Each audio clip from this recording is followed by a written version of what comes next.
Jot kurbani kur të nisim një shtëpi, dhe man tre.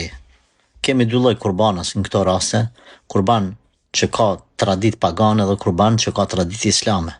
Tradita pagane është kur merret koka kurbanit, i vendoset diçka në gojë, pak orez ose diçka nga drithrat, edhe një pare të hekurit ose një unaz ari, edhe futet në temel të shtëpisë ajo kokë e atij kurbani.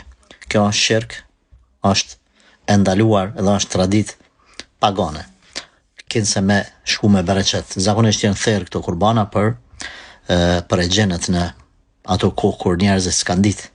Edhe kemi llojin e dytë të kurbanit, si falendrim Allahu xhaleshanu që ta ka mundsuar me nis një shtëpi të re.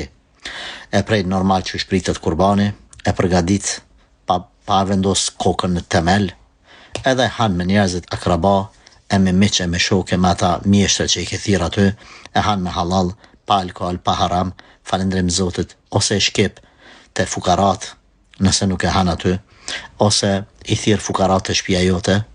Kjo është e lejuar, nuk ka kurfar problemi. Por të mendosh se edhe kjo është obligim, do të paçare me thirr kurban, me rregullat islame, jo, s'ban me nis shtëpinë pa kurban, kjo është gabim. Pra thjesht mbetet një sunet, falendrim ndaj Zotit të lartësuar.